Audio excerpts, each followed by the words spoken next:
All right, so today, again, another long lecture. After this, we'll be doing more of the text, right? So there will be more room for you guys to do to break up into groups, and also there'll be a little more back and forth during the lecture. So, but now I do need to introduce you to Immanuel Kant so that you don't enter into this work unprepared. So first of all, you all saw, right, that I put the new syllabus. Put your hand in the screen if you saw. You're good? Okay, so make sure you get that so you have the dates right. Good, and you see that the podcast, it's at the very end. You don't have to think about it right now. Okay, good. All right. So let me put the outline of what I'm going to say today. So first, I'm going to talk about Kant's epoch, so the modern era, modernity. So this will be important so we can understand more also how the other philosophers in the class will be going against the general view, right, of modernity. So in modernity, we'll look at the progress of science, and then the progress of morality, and then we'll look at Kant. So number 2 is Kant, and number small a, we'll look at his biography, and then his philosophy. So the groundwork. I'll go over some of the main concepts. Okay, so oops, what happened to, yeah, sorry, biography has a Y at the end. I put it wrong in the chat. Okay, so let's begin with what is modernity, right?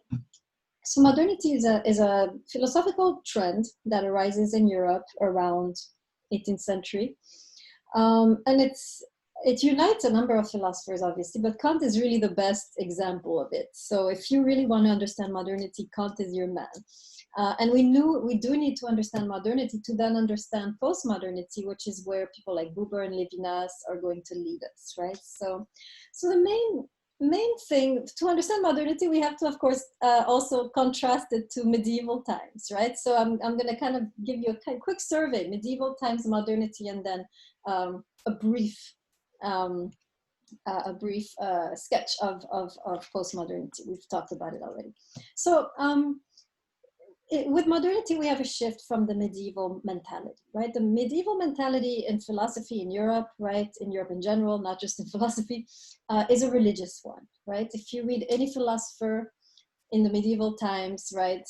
People like St. Augustine, Aquinas, Maimonides, Ibn Rushd, right? So these are the 3 monotheistic representatives. You have really, these people are not questioning that God exists, that, you know, we are creatures of the divine, right? So medieval times is really marked by the centrality of God, right? Modernity is going to reverse that, right? This is why we have called modernity the Copernican shift, right? Because we're shifting the centers, right? So the center in medieval times is God. In modernity, we are shifting that center to the human being, right? So now man is the center. And I can say man without feeling the need to be inclusive, because it really was just man. The women were still in the periphery somewhere with God and the electrons, right? So man is at the center, and there are 2 main things that cause this shift away from religion towards the human being, towards a more humanistic approach to life. The first one has to do with the progress of science, right? So medieval times, of course, begins this progress, right? But of course, with the Renaissance, with all of the different inventions, the progress in medicine, the inventions in technology, we are starting to realize more and more that God has become what people have, there's an expression, right? He has become a superfluous hypothesis, We don't need him anymore. He's superfluous, right? We can solve our own problems. We don't need God, right? If there's a drought, for instance, we don't need to do a rain dance, or, you know, I know that in some Latin American countries, when there was a drought, they would have what do you call those? When you kind of, it's like a parade, but a religious parade, and they had like the Christ or the Virgin Mary. What are those? A procession, right? You'd have a procession, and then rain would magically come, right? So So through several countries, right? Certainly all Catholic countries were doing these processions, right? So now in modernity, if there's a drought, we will figure out a way to, irrigate, to create a channel from the rivers to the, right? We will use technology. We will find a way to master the situation on our own, right? This is really, right? Okay, let me make sure all of you are muted. Make sure you are muted too. Help me with this so we don't have to hear your business. All right, good. So that's the first reason, right? That we're shifting. This is the first thing that occurs that moves us away from medieval times to modernity, is really the fact that God has become superfluous and we can resolve our own problems with our mind, with the proper use of our reason, right? The second reason why there is this shift away from medieval times has to do with a general weariness with the religious wars and the religious intolerance that had been taking place on European soil for centuries, right? You're all familiar with the history of the church and the tragic history of the church, which became, instead of it moved from being the victim in the Roman Empire to being the persecutor, right?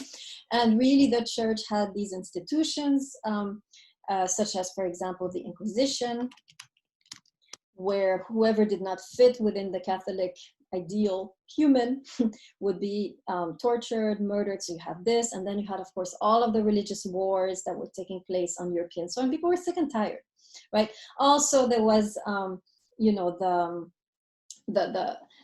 the kind of awakening that somehow the church has kept us in the dark for so long, right? They have not told us what is really going on, right? The Reformation in Germany, for example, is doing this, right? Criticizing the authority and so forth, right? So the plague, of course, yes, you had the, responding to Saint-Just, right? You had the bubonic plague, but it's not so much the bubonic plague that causes the shift. It's how we were able to, oh, I see what you're saying. Saint-Just, why don't you talk?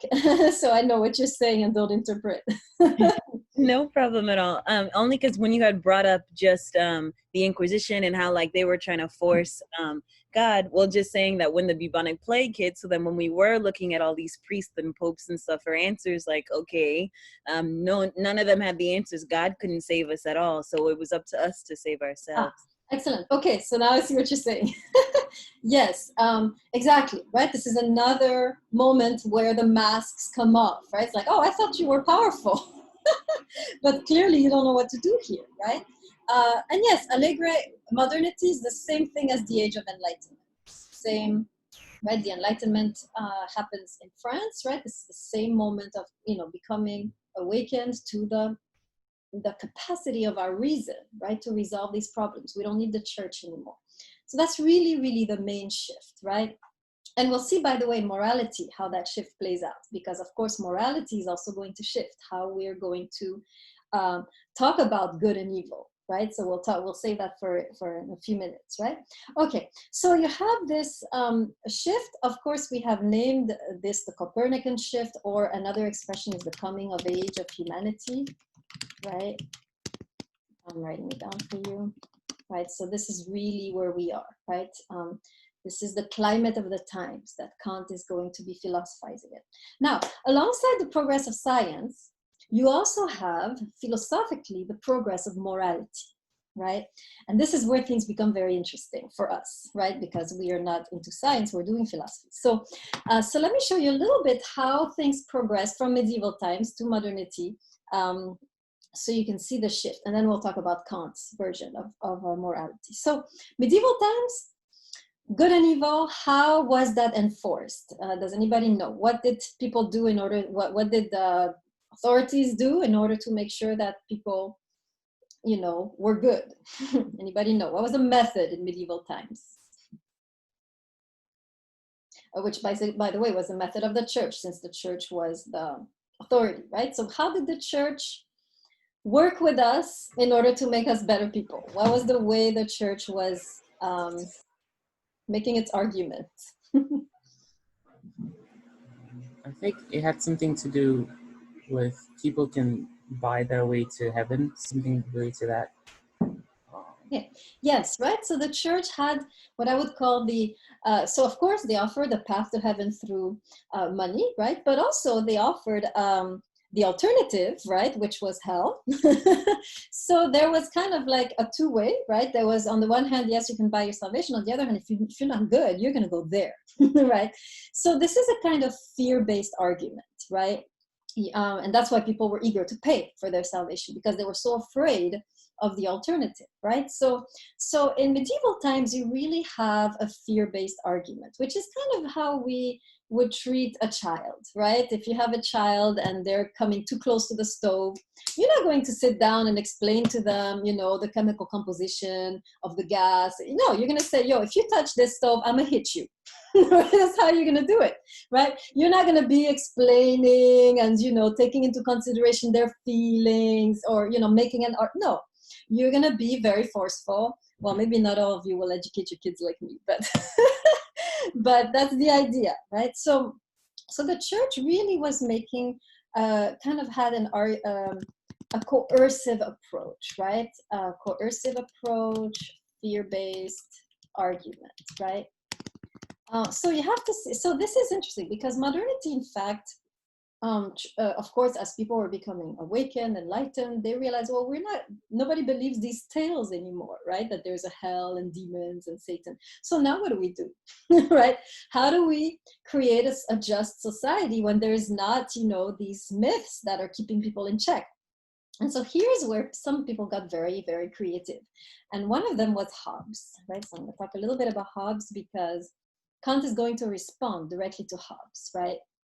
So let's talk a little bit about how Hobbes revamped the whole morality thing so that he could be able to have some kind of influence on people who had stopped believing in heaven and hell, right? If you don't have heaven and hell, then what's going to keep people in check, right?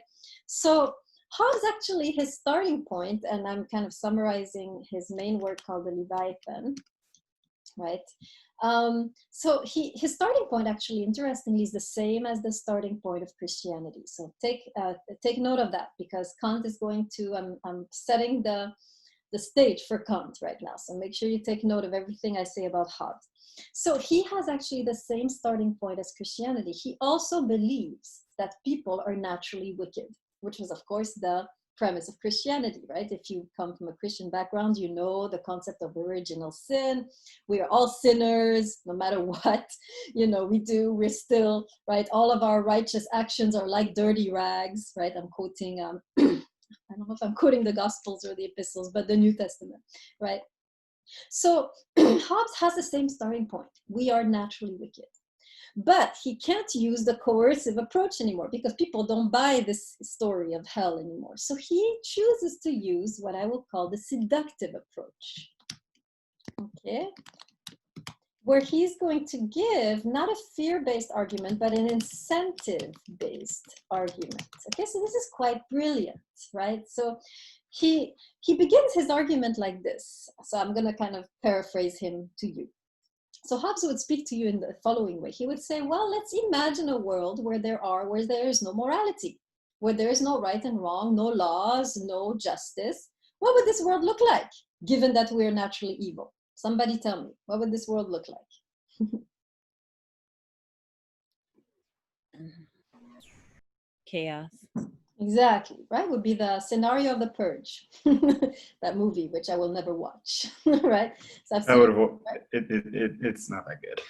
Right, okay, that's what I figured. Yeah, those movies generally. So yes, chaos, right? Why she is saying also, right? So he's saying, right, imagine a world where we are left to our own devices. There is nothing holding us back. It will be chaos. And he quotes a very famous quote in Latin saying that, I'm going to say it in English, right? Man is a wolf to man. That's a famous quote that he brings into his work. Man is a wolf to man. And if we leave people to their own devices, people will destroy each other. It's going to be unbearable, right? Because maybe you'll have some, a little bit of a good time when you're killing your enemies and taking what you want. But then at the end, they're going to want to kill you, right? So you're never going to be safe. So he says, well, let us reason together. And remember, he's reasoning with a pack of wolves, right? So he has to be very good. He knows that the wolf ultimately just wants its own way. So he tells the wolf exactly what the wolf wants to hear. He says, listen, wolf, I know that deep down all you want is to be happy and satiated and comfortable. So let me show you a scenario where you will be this, right? Without having to destroy everything on your path. Let's imagine a society where there are laws and morality.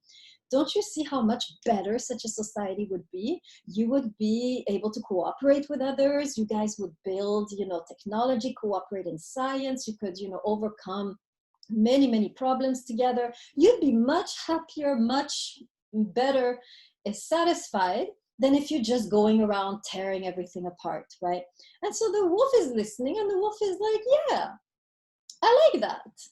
And so in a way, he's able to, right? He's the wolf whisperer. He's able to woo the wolf into society as a normal citizen. But deep down, we should never forget, it's still a wolf, right?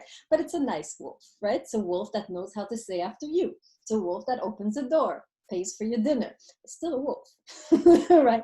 So that's the idea, right? So that's really how Hobbes is going to proceed. Now, Kant, of course, is going to take issue with this. Does anybody sense already the problem with the way that Hobbes goes about doing this? What is missing? What's wrong with the picture? Can anyone tell me? What's missing in Hobbes? Yes, go ahead, Coco. What if then what does the wolf do in the situation when collective benefit doesn't benefit them? That's my issue, I guess, with the morality of it. Well, basically, it's such an interesting question that you're asking, because we are here right now, right? We have a number of people who are not benefiting, right? Hobbes would say, well, they have no interest then in not being a wolf. And so you will then revert to the wolf state. It was so interesting. I don't know if you guys saw John Oliver's, John Oliver, right? Everybody. yeah. John Oliver's last show was on the police, right? So he does his thing, and then he ends. Yeah. And I don't. Who saw this? Let me see some hands. Who saw this clip? Maybe. When he ends with a black woman who is really angry. Did you see that part? Yes. Yeah. Okay, this is really interesting, because she's basically making the argument that the social contract has been broken. And so why should we take care of our neighborhoods, right? Why should we, right, restrain ourselves? Since the social contract has been broken, I'm not benefiting from any of this. So this is not my society. So I don't give a damn, right, about my neighborhood, right? Yeah. Do you remember? Yes. Okay, exactly. You guys try, all of you, to watch it tonight, right? Because remember, I'm connecting everything we're saying with current events. So do try to see John. Who doesn't know who John Oliver is? Put your hand in the screen. Okay, so you're gonna find out, right? John Oliver is a comedian, right? Kind of like I don't know, Trevor Noah. Everybody knows Trevor Noah. Who doesn't know Trevor Noah? Not Trevor Noah, not as big a fan. Oh, everybody knows Trevor Noah. Okay, so he's kind of like Trevor Noah, but British. So he's pretty good. So he has, try to watch the clip on the police and see the end where the woman is really making a powerful argument that because the social contract has been broken, why should she, right, not rant and rave and destroy everything around her? Because anyway, it's not hers. That's what she said. It's very interesting. She says, you guys say this is my neighborhood, and why am I destroying my neighborhood? She's like, this isn't mine. None of this is mine. I don't own anything. And so I don't give a damn, right? In a way, there's no incentive for me to not go out and destroy everything. Right? It's very well put argument. So Hobbes would answer, well, then you can go back to being, you should go back to being a wolf, because that's clearly the only thing left for you, right? So that's probably what Hobbes would say. But ideally, of course, Hobbes would make the powerful argument that if there are still some wolves wandering around who are not happy, the rest of society is going to suffer. So we have to make an effort so that everyone is integrated, not for the sake of them, but for our sake, right? Since as long as there's some lone wolves walking around, rioting and, looting or whatever, rest of society is in danger. So we have to wake up as a society, Hobbes would say, right? And make sure that everyone is benefiting, so that everyone can put their wolf on, low frequency, and we can all be happier, right? Does that make sense, Coco? Did I answer your question? It wasn't really a question. I didn't say a question. Comment. Okay. Yeah, remember it was a comment on responding. You asked a question. I responded with well, what happens if Okay, you asked a very question? Yeah, like it was King, you had a question also. I saw your hand go up briefly, King. Am I correct? King? I just want to answer. I thought I'd put it back. Oh, you got no more comments. You're done. No, it's all good. Okay, very good. Okay, so you're getting the idea. So yes, so that's one point, but there's another more deeply disturbing problem with the philosophy of Hobbes. So Coco, you're implying that it might not work, or what if it doesn't work? I'm implying, what if it works? What is still missing, even if the thing is working, right? Okay, so there's a couple hands. So let's try King and then Perez. Go ahead. Oh, King left. Okay, Perez. Oh no, wait. I can't. Sorry. I did want to answer, but I thought we had moved on past it. I think the thing that's missing is that there isn't anybody to enforce having people comply to it, and the only like people controlling it is themselves. And if people are inherently wolves, then they wouldn't want to follow laws, I think. Does that make sense? So let me clarify then Hobbes, because he does talk about the fact that once you surrender to the society, they have full authority over you. So there's technically a good police force that is going to make sure everyone is complying, right? So that's why he calls his book the Leviathan, which is a humongous sea monster, right? So for him, that's the definition of the state, right? So yes, once you enter that social contract, you have surrendered your soul to the state's power over you. So yes, probably there is certainly a good, so it's working. There's a good police force, there's order, everybody's happy. What's missing? Actually, there was a Hold on, Coco. Hold on. Let me get. Sorry. The thing is, you didn't really respond to what I said. Like, Coco. Raise your hand, Coco. It's better. Let's see. Perez, Parillo, and Delmas. Perez?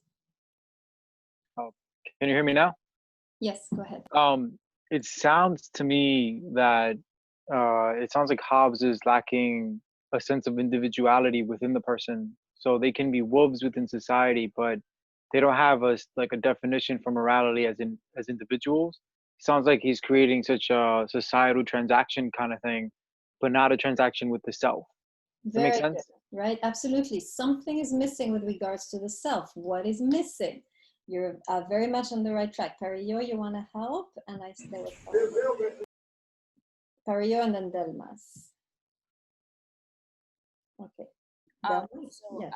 I wanted to say that, we're doing laundry. That I really actually lost my train of thought. I really got distracted by the laundry machine going off. Sorry. It's okay. Delmas, help Parillo. Go ahead, Delmas. Yeah, I agree with what Perez was saying. I just wanted to add that maybe you're so much pretending that this is all a pretense, because just like you said earlier on, you're still a wolf inside, but there's not much of a real change that's going on at the heart of it. You got it, right? You're both saying the same. Exactly. And this is Kant's issue. Hobbes' morality doesn't really transform you into a better person. You stay a wolf, but you're putting on this act so you can be. And in fact, Hobbes is just catering to the wolf. He's saying, I'll feed you if you if you calm down, right? So the wolf is growing, right? And by the way, this is where we are. I mean, our society, I don't know if you saw the movie a long time ago with, I guess it was Devil's Advocate with Al Pacino and Keanu Reeves. Exactly. And you have this feature of a wolf in sheep's clothing, right? You have this feature that everyone is really a wolf. It's commentary on what Hobbes is talking about. And Kant is going to say, well, this isn't right. This isn't a clear depiction. This is not a complete depiction of what it means to be human. And now we can go into Kant, right? So let's see how Kant is going to differ from Hobbes, right? Because, and of course, from medieval times, right? So Kant, unlike Hobbes, first of all, Kant, there's two criticisms Kant is going to make to Hobbes. The first one is that Hobbes is saying, Hobbes is never really making you morally better as an individual. Yeah, the society is morally better, but the individuals are still corrupt. So how long is that going to last, right? And in a way, we live in such a society, right? This is a society where we are so politically correct, right? Nobody's racist, right? Nobody's sexist, right? But deep down, you can sense the power of the wolf still going on through the systemic racism, the systemic sexism, and so forth, right? So the wolf is alive today, but it looks good. It's clean shaven, has cologne, right? It's polite. It's never saying nigger or, you know, bitch or whatever, right? It's always proper, but we are still in a society permeated by the wolf mentality, right? But now it's just taken on a civilized form. This is where we are, and that's where Kant is saying. So number one, make sure you write this down. Number one problem with Hobbes, according to Kant, is that we're not solving the problem of morality. There's no progress here, right? It's an artifice. It's artificial. Second issue he has is with Hobbes' definition of the human being. Kant is going to disagree with that, right? He's going to say, no, I don't agree with you that we are wolves. We are more than that. There is a part of us which is also, yes, there is a part of us. He agrees. There's a part of us which is wolf-like, but there's also another part of us which is naturally good. This is where Kant is really making an original contribution. Original with regards to the Christianity, and original with regards to Hobbes, when he says part of us is not only morally good, but wants to be good. And this is true. If you look inside yourself, right, you will see, yeah, there's a powerful wolf. Yeah, part of me is super selfish, right? But there's also a part of us which is naturally compassionate, or a little bit, maybe not too much, differs, right, according to the people. But there is a part of us which wants to be good, right? Even Trump, I mean, there's a part in him that he wants people to recognize something good about him, right? Beneath all of the political games, right? There, even him, he has a will to do something good, well, for himself, but nevertheless, right? Everybody, right, according to Kant, has part of them which is naturally longing for the good, as well as naturally longing for myself, my own good, right? So let me go into quick terminology, right? So for Kant, these two aspects of our nature, so this will help you navigate the text. He calls the first one instinct and the second one reason, okay? So in other words, for Kant, the part of us which is wolf-like, he calls our instinct. And the part of us which is longing for the good, or which is seeking the good, he calls reason, right? And he's saying we are dual beings, we are hybrid beings. We're not entirely bad, we're not entirely good. We have an angel and a devil sitting there all day long, right? So that's the first difference with Hobbes. The second difference is, of course, that for Hobbes, morality is a big show. It's not real.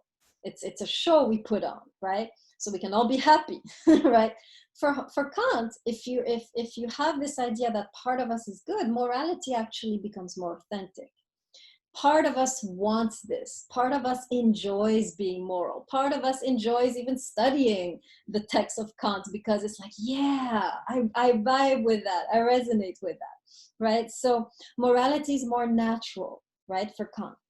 And finally, and this is the kicker, for Hobbes, and this is where, by the way, Hobbes differs from Christianity, right? Christianity says morality goes against your happiness. You have to suffer, you have to repent, you have to not sin, stop looking at this and that, right? Right? Hobbes is going to say, no, morality, that's how he convinces the moderns, right? He says morality will bring you happiness, right? Morality will bring you happiness, therefore be moral. Kant is going to say, no. Sometimes, right, doing the right thing coincides with happiness, but there are moments where it doesn't, right? There are moments where you don't want to do this moral thing because it's hurting you, and yet you know deep down in yourself is the right thing to do, right? So that's where Kant is different, right? So let me make a little chart for you between Hobbes and Kant.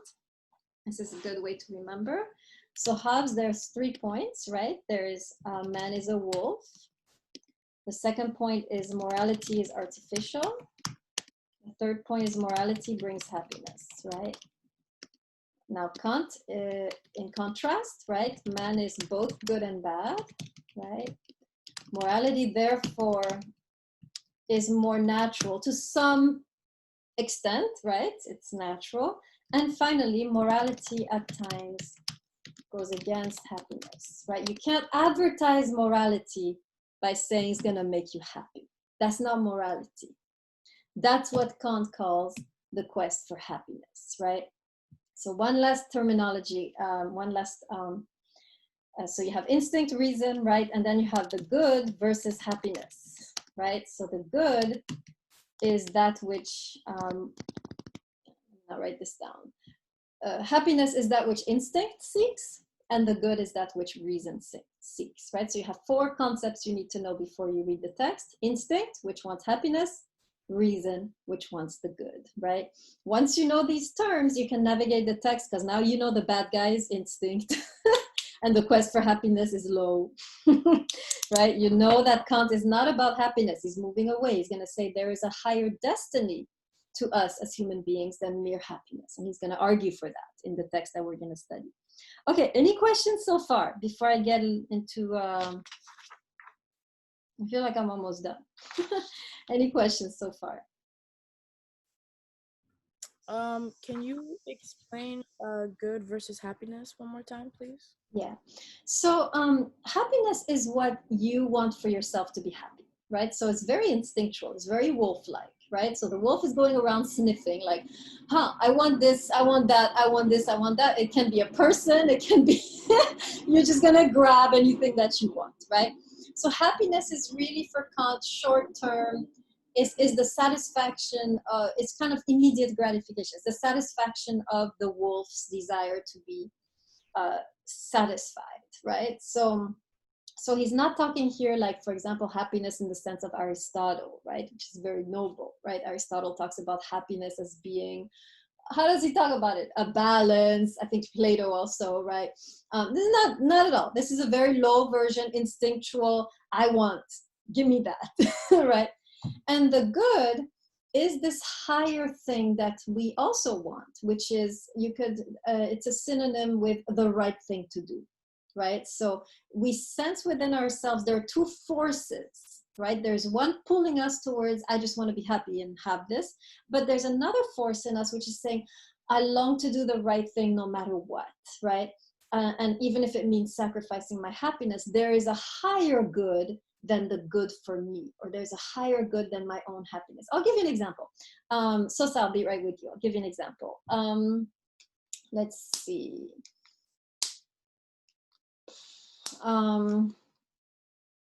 Okay, so suppose this is a classic, right?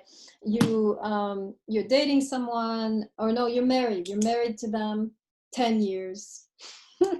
You have 5 kids with them. They're young, right? And all of a sudden you fall in love with the love of your life at the office, right? Okay, what would instinct say? What would reason say? Osorio, tell me. Osorio, where'd you go? Well, I think the instinct would be you would want to be with the love of your life and leave your the one that you're married to, because you want yourself to be happy and the love of your life is what makes you happy. But then the moral, or the more moral part of you, would consider the feelings, the hurt, the feelings of your partner who you're married to, because they would be hurt that you would leave them for someone else. So you would I guess refrain from leaving them. Okay, you got it, right? In other words, there's my happiness, and then there's something higher. There's a value that is something that I feel I should follow, which is different from my happiness, and yet it is also something that I seek, right? So it can be I realize it's wrong, right? Now, we don't yet know, right, exactly how it works, and we're going to study that, right?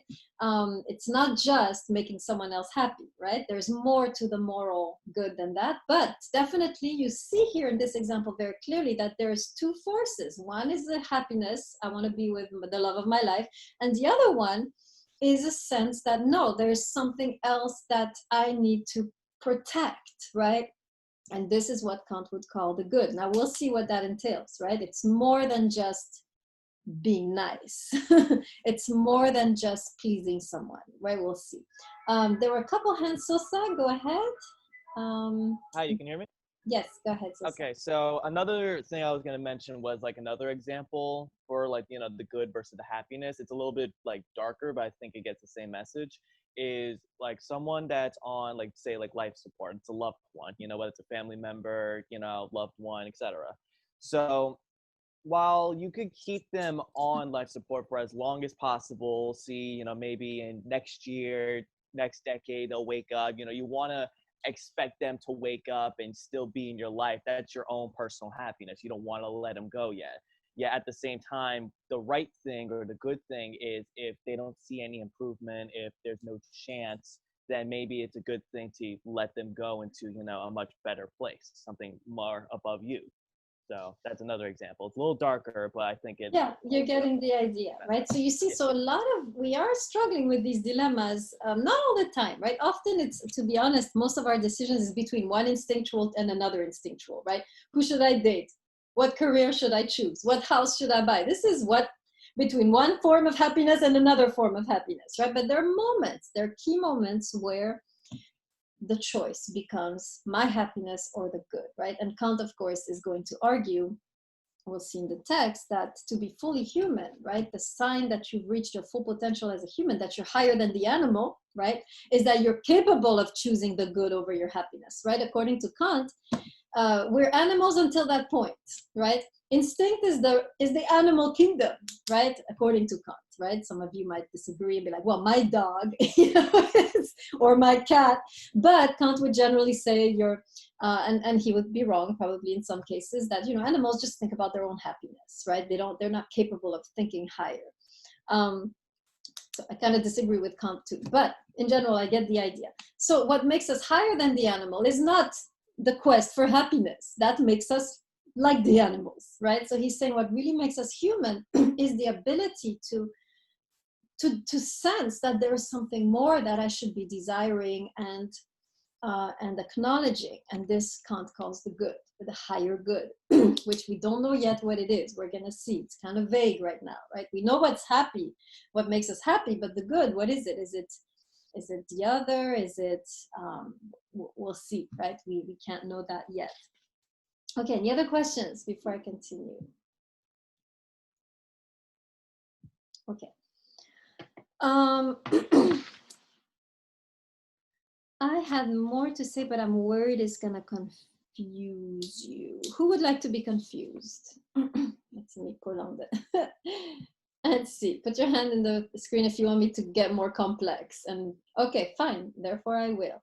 All right, so there's another, some more terminology which covers the totality of Kant's works, right? Right now we're just looking at one text, but I did want to kind of help you see also in general his works.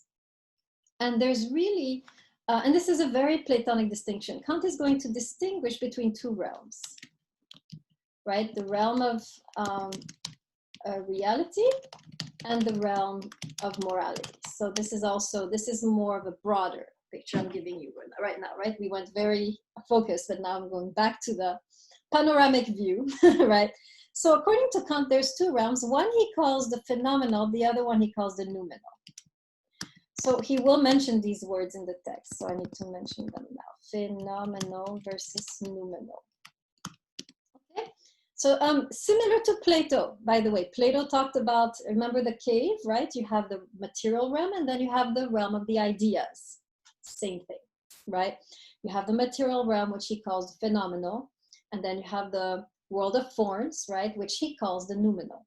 Now let's see how he describes that. It's a little different from Plato. And this will give you really a panoramic view of Kant in general, beyond just the morality. So he says, actually, the phenomenal realm is the realm of everything we see, hear, touch, taste, right? And this, of course, we can investigate, we can explore. And for this, we use a particular faculty, which he calls understanding, right? Understanding applies to the phenomenal realm. I can't write, phenomenal.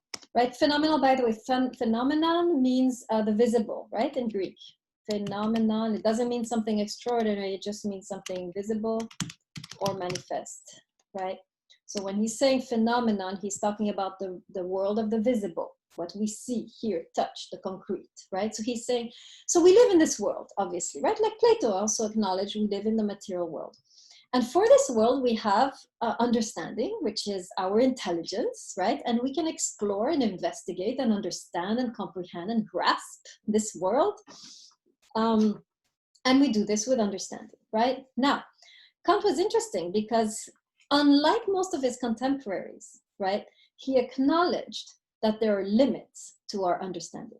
This was not the case during his time, right? Modernity was wild with optimism that we could eventually figure out everything.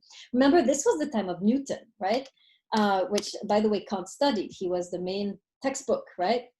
And Newton, of course, had figured out this idea that the world is written in the language of mathematics. Therefore, if we figure out mathematics, we have figured out all the mysteries of the universe. We know how the universe functions. So there was a kind of extremely over exuberant optimism that if we push, we can eventually understand everything, right? And so Kant here is taking a step back from his contemporaries, and he's saying, actually, there are limits to how much we can know. And in that sense, he remains almost medieval, right? The medievals were very powerful on this idea that there are limits to human intelligence, right? Somebody like Maimonides said that, right? Of everybody in the medieval times, right? So he actually says that the understanding stops, right, when it comes to the noumenal realm, right, to this realm that we'll see actually belongs to the realm of morality, right? So, but in his this, what I've just told you, he talks about in his Critique of Pure Reason, right? So now you have a summary. Right, the main work of Kant, right? This is not the moral work, this is the epistemological work, right? Kant worked a lot on epistemology, how to know, how do we know, how do we interact with the world? And his main contribution was really to say that, yes, we interact with what we see, but we can never know what the thing really is, right? And that's what he calls the noumenal. Right, so in other words, I can look at this, right, and we all see, right, something long and black, and it's you can write with it and so forth. But he says the object is a prisoner of our perceptive apparatus. In other words, we have a certain way of perceiving. We have certain glasses through which we see the world, right? All of us have the same glasses. And so in a way, we only see the object as we perceive it. We don't see the object as it is. Everybody follows the distinction? Let me see your hands in that thing.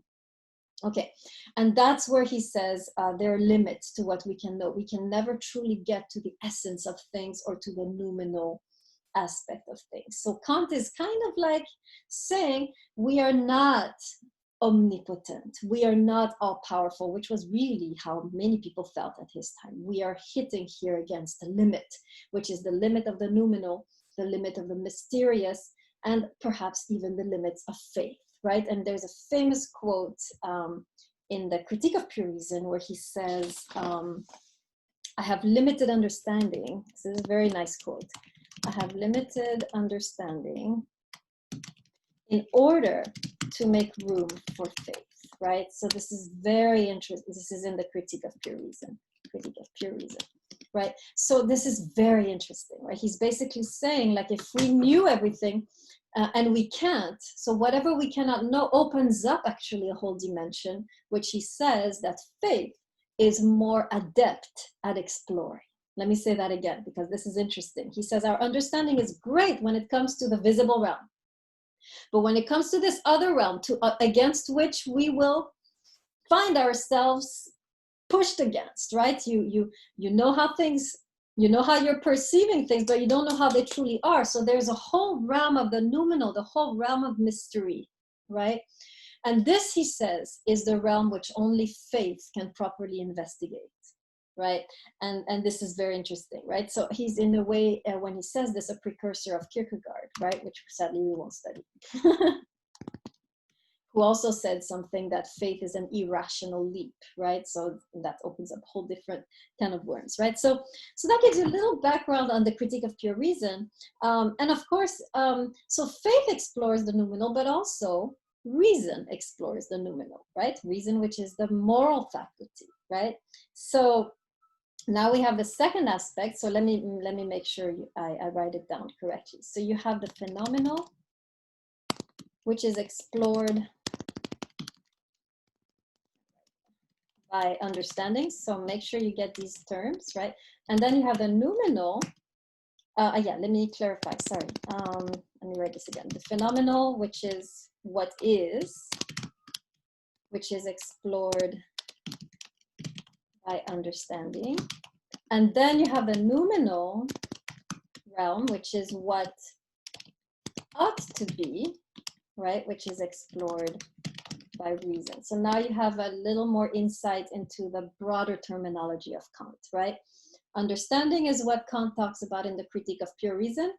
Why he calls it pure reason, I don't know, because reason is supposed to be a moral faculty, right? In his other works. But in the Critique of Pure Reason, it seems like he's merging the two. I have to look that up. I have to see what's happening with the Critique of Pure Reason. But in essence, in general, understanding is that the scientific mindset which wants to understand, but it hits a limit on how things ought to be. This we do not know with our understanding, and it's our reason, our moral faculty, which can then get to know that aspect, right? The noumenal, how things ought to be, this we can only know with our reason, right? So by the way, just to get, so you have a good understanding of the difference between reason and understanding. Understanding is like, kind of like your intelligence, your mind, right? Intelligence, cognitive faculty, right? Right. Reason is a little different. I would explain reason in Kant as, for example, the voice of conscience, right? The moral sense. So this is kind of the idea, right? So reason is not like, right? Reason is a moral sense, or it's like the voice of your conscience. This is the best way I can explain it, right? Because it's not like you're not thinking, you know, right? When you're facing with a moral dilemma, you see clearly, right, with your reason that it's wrong or right, right? Understanding is going through all this, terrible struggle, but reason, it's a vision. It's a vision. It's almost like intuition. Kind of close to Plato, right? When he talks about discursive reason and intuitive. Somebody give me the right terminology. Who studied the line, the Plato's line in the Republic? Who studied that with Bernstein or whoever? What, nobody studied the Republic? Okay, Pario, help us. Remember the line? You have opinion, belief, discursive reason, and intuition. You don't remember?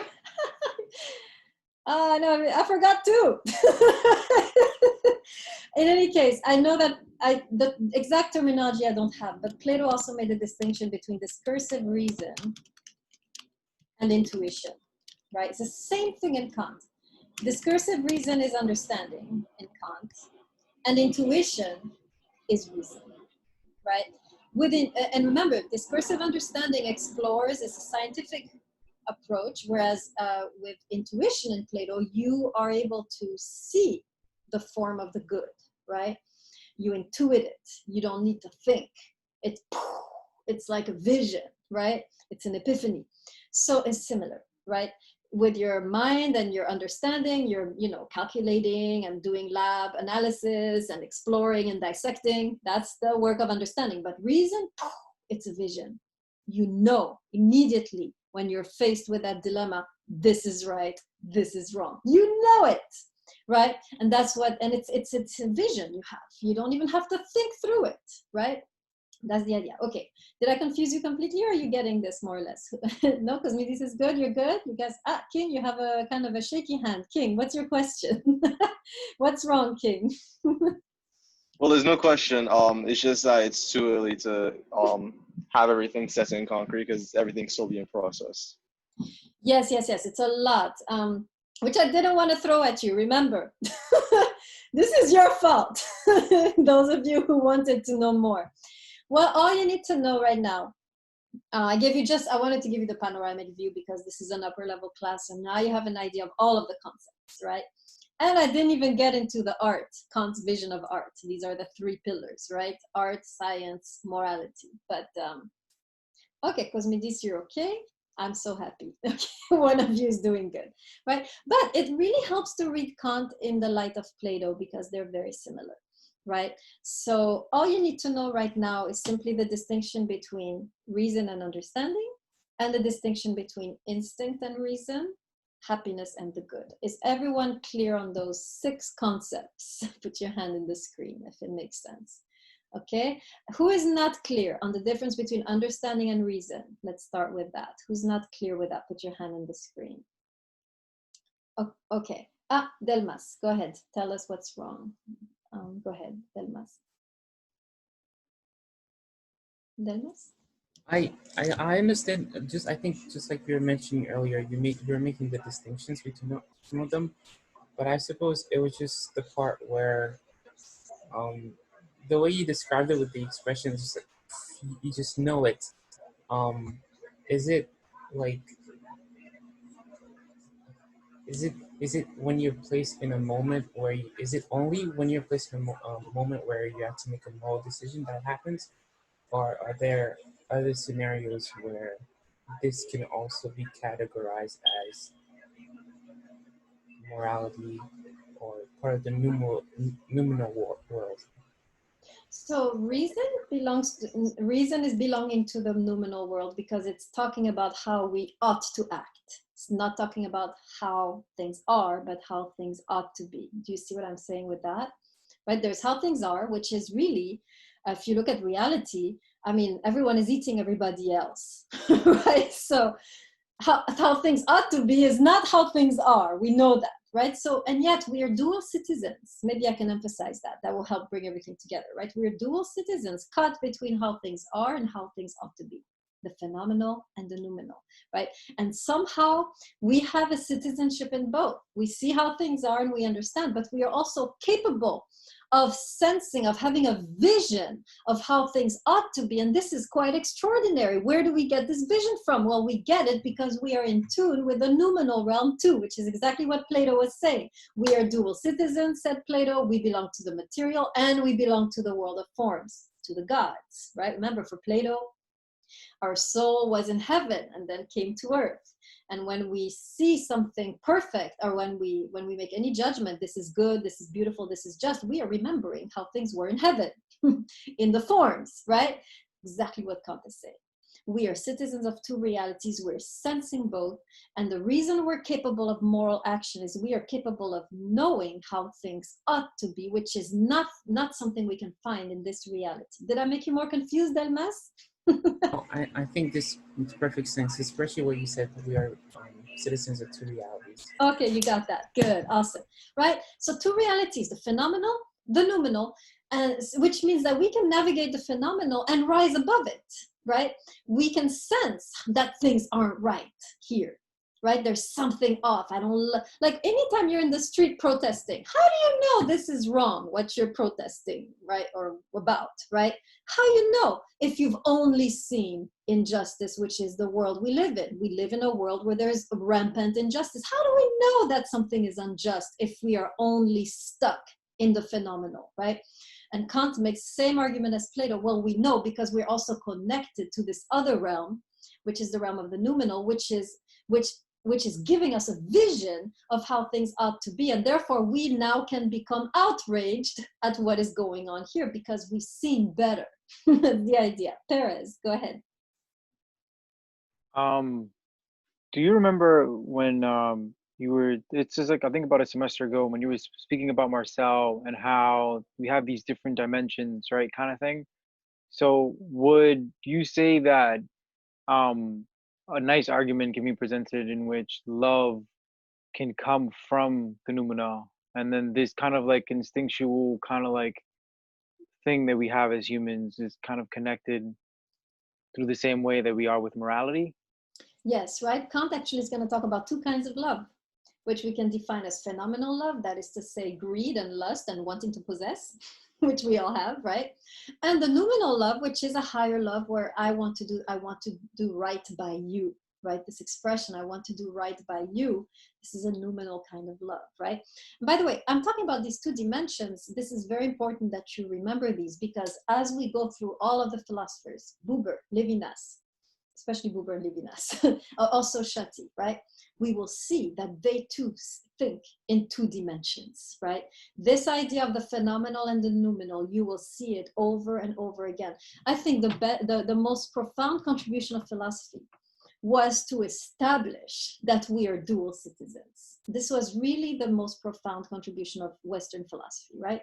Is to say we belong to these two realms. We are not just material beings. There is also the noumenal dimension, or Buber will say the dimension of the thou. Levinas will talk about the dimension of the other, transcendence. Gabriel Marcel talks about the dimension of mystery, Heidegger, being, right? All of the philosophers, right, are really going, Kierkegaard, the eternal versus the temporal. So this is really this kind of dual citizenship that Kant is talking about is going to, it started with Plato and is just continuing, right, with different terminology. But this is the only way, right?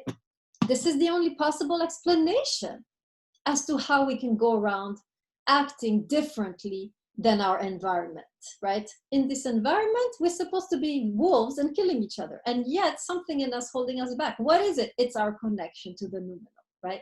Kim, go ahead, question. Hi, would you consider Kant to be one of like a Western philosopher? There's no one more Western than Kant. He is the epitome, right? Why do you ask? I'm intrigued. Oh, only because you know, we were kind of talking about making a focus of this class, talking about kind of more diverse philosophies, and just wondering like where Kant would fall in that. Yeah, so Kant is the best representant, is the most how shall I put it? He will be representing Western thought, right? Although, like I said, he's moving a little bit away from this idea of the self-enclosed subject, right? Because of reason, which is connected to something human, which we're going to see, right? So he's kind of a bridge. I've chosen him because he's very Western in the notion of what is this? Autonomy and solitary subjectivity. He's very much like that. You can by yourself know what is moral, right? For Kant, you know it's in you, right? You don't need anything outside of yourself to know, right? So Kant is still very, in a way, solipsistic, still a way very autonomous, independent, but he's moving away from the Cartesian self, because I'm just thinking how unfair I sound to Descartes just now at a moment of guilt. Yeah, I'll have to rectify that at some point, my straw man Descartes, right? But in essence, he's moving away because he is in a way, we'll see that reason is a relational faculty. We'll see that in a second. Let's see, there are a couple more questions. Who was it? Who were the other questions? Oh, there's no other question. Okay, Kim, did I answer your question, sort of? Yes, you did. Thank you very much. Okay. Good. So that's in essence, you're getting sort of the gist. Of course, we'll go back into these concepts, but now I'm just throwing all the concepts at you, which we will then find again in the text, and they will be then more familiar. So if you don't have them all together, it's okay, but you should be good. Any other question that you need to clarify? Because this is the moment to clarify so that you can navigate the text better. Okay, I see two hands, which are Halmurad and Kang. Go ahead, Halmurad, and then Kang. So how do we access the noumenal? What is the vehicle for us to be able to guide ourselves in our daily lives? What does Kant have to say about that? Okay, very, very good question, right? So for Kant, the noumenal is a vision. We have access to it through our reason, right? Now, here's the problem.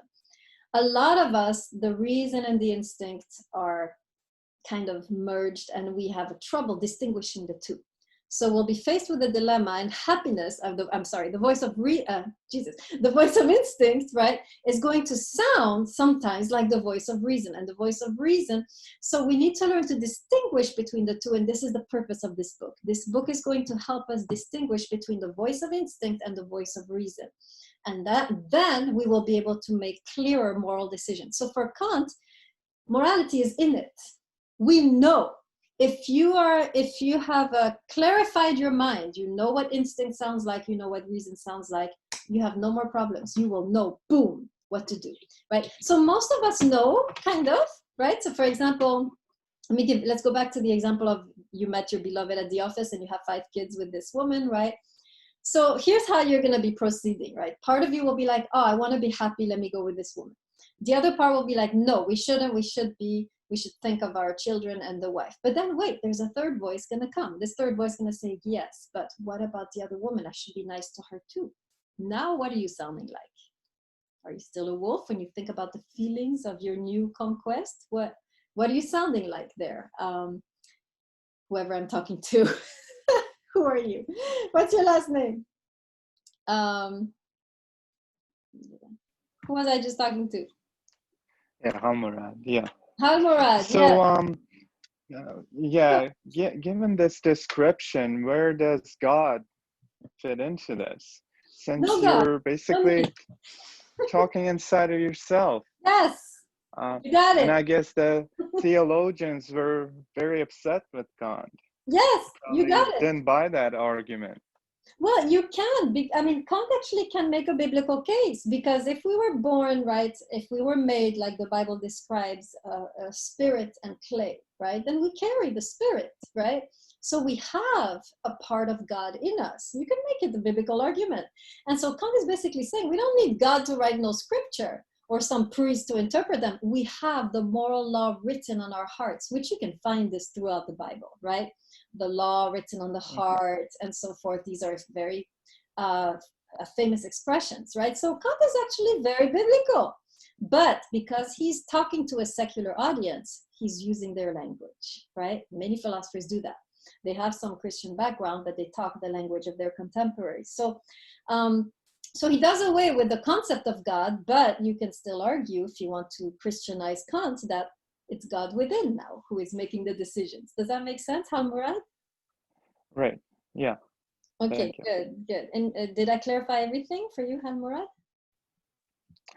Yes, but what was Kant's position? How did he feel about this himself as a person?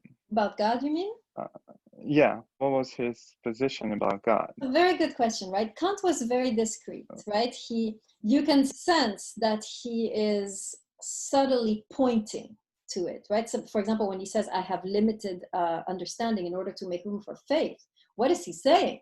He's saying there's room for faith. He's saying faith is a noble, dignified way of going about this, right? So he is in a way, but he's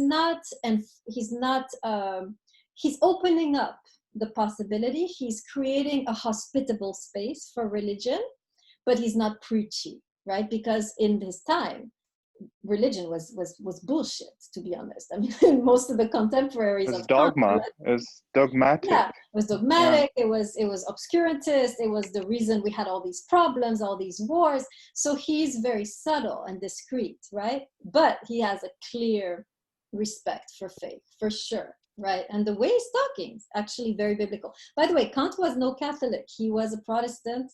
And one of those Protestants who are very centered on the Bible. He grew up in a pietist family, right? And you're right, this is a branch of Christianity, which is very conservative, but also very scripture-based. So whatever he's saying, to be honest, you can find easily in the biblical text. Kang, there was another hand by Kang. Kang, are you still? Oh, yeah, that was my question, whether Kant was religious, just because yeah, all this stuff he's saying seems to completely echo the Bible, this idea of us as in this world, but not of this world. So I was wondering if he was explicit about his religious views. He's not explicit. He can't be, right? He's undercover. And also, he has a respect, I think, for science and for reason, right? He's kind of himself a hybrid, right? He's, on the one hand, he was raised a Christian. He was raised, with this faith. But on the other hand, he knows that, you know, he needs to make an argument that everyone can hear, right? So he really uses the secular language, and I think he believes in it, right?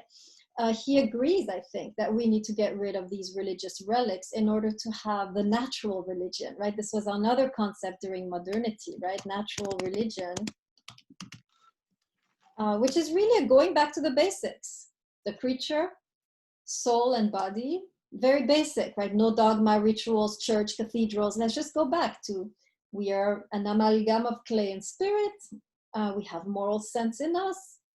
And let's just leave it at that, right? So this is really stripping Christianity to its bare essentials, which for him made sense rationally. He actually makes an argument for this dual being that we are. So he's kind of doing like the theists in the United States, right? People like Jefferson, Benjamin Franklin. We're also stripping religion to the bare basics, right? All men are created equal. That's religion, stripped to its bare basics, right? So that was the movement of modernity. Let's keep in religion what makes sense, right? And let's strip religion of its, you know, all the fluff and just get down to the basic naked truths, which in fact coincide with common sense and reason. That's where they are. Does that make sense, Kang? Yeah, can I ask one more really quick? Sure. We have time. Go ahead.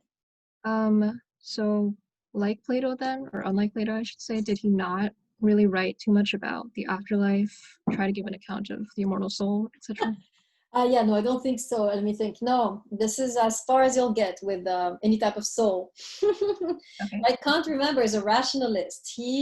Things have to make sense, right? Plato is very mystical. Plato is almost more of a mystic than a philosopher, right? When you read things like the Phaedo or the Apology, he's just it's like way out there, right? You'll have to wait until Marcel to have someone who has the courage to talk about the afterlife. I think Marcel is the only one in the modern age, right? Contemporary age to have the audacity to talk about the afterlife. No, everybody's scared. Remember, Europe is traumatized by religion, doesn't want to be affiliated with these guys, right? So it's not like in the States where you have a more sympathetic atmosphere to Christianity, right? Because Christianity, they're the founding fathers, whatever. In Europe, they're like, ew, we don't want to be associated with them, right? So Kant is really, in a way, trying to, you know, distance himself without losing some of these fundamental truths, right? Make sense, Kant? Mm-hmm. You good, Kant?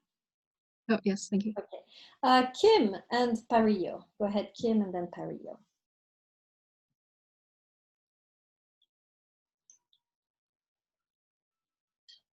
Kim, where are you? Kim or Parillo, would you like to go instead? So I guess I'm just kind of confused about, so like the phenomenal realm is explored by understanding, right? And then the nominal realm is explored by reason. Yes. But like, I guess it's just hard for me to like wrap my head around, because the nominal realm is also like intuition based, and it seems more like the phenomenal realm is like actually based on what we call reason, like you had said, like discursive reasoning. Yeah, see, exactly. That's where it gets tricky. Plato calls it discursive reason, Kant calls it understanding, right? Mm-hmm. So when you think of reason in Kant, don't think of your brain. Think of this intuition. Okay. Right? That's it, we can get confused, right? So yeah, reason is not for me, right, to like for it to click, but I guess it's just like a matter of like retraining my brain for Kant. Yeah, retrain your brain along the Platonic concepts: intuition, discursive reason, right? Sorry about the word reason and discursive reason, right? Intuition is a vision of, like Plato, a vision of the truth, right? For Kant, it's a vision of what is the right thing to do, right? And then the discursive aspect, the understanding, this is you going to the lab, figuring this out, dissecting, searching, exploring. You see the difference? And of course, they're applied to two different realms. Is better? Parillo?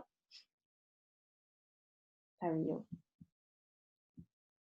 Are you good, Parillo? Where did Parillo go? Mario, where are you? Okay. Okay, good. The thumbs up though, but I'm good. Yeah. Okay, great.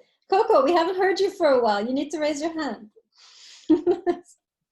No, I wasn't saying anything. That joke hurt me. That joke hurt me so much. Oh. I was just being encouraging. Okay, great. Good. Any other questions? I think we're doing pretty good. All right, you have the gist. So next time, you saw we have to read until, I don't know, 7 to 18, is that what I said? I think, no, we have to read the whole thing. I don't even know what pages. Let me see. Sorry, let me verify what pages I gave you. 7 to 18. Okay, and then 19 to 40. Okay, so next time you read 7 to 18. And now remember to do your reading assignment. When you see pages, that's when there's a reading assignment and when you need to be on time, right? So your reading assignment, remember 2 questions, 2 critiques, right? So you're reading the text and of course you will be confused. So you ask yourself, what does this mean? What does that mean? Just, embrace your confusion. Share your confusion. I don't understand this, I don't understand that. And then you can share your critiques, right? So 2 questions, 2 critiques. Single-spaced, 1 page, which you put in my folder before class starts. That's the only way it'll be counted. And you're on time, so I can put you nicely into your breakout groups without thinking about anything. And you can get that credit too. Okay, any questions about the assignment? All good? Okay. Which folder do you want us to put it into, or how do we do that? Reading assignment Kant, R.A. Kant, I believe the folder should say. And on Blackboard, right? Yes, so you go to Blackboard into the menu where it says tests and assignments, boom, you click on it, boom, you're thrown into the Google folder, Drive, whatever. You have all the little folders and you always do the reading assignment RA, reading assignment, and the author, Kant or Buber or Levinas, right? So you'll do it in the Kant one. Yeah. Okay, got it. Thank you. Good. Any other questions? Yes, for each reading assignment, would you want us to make a new document or can we just like update it as we complete the readings? Actually, what I do is each time you finish a reading assignment, I throw away that folder and I put a new one. So it won't work to update it. You have to drag it again, right? I throw it away so I can keep track of my grading. So you won't see it. So yeah, so I don't think that's gonna work, right, King? It's not gonna work, I think. Other questions? All right, I'm gonna stop the recording.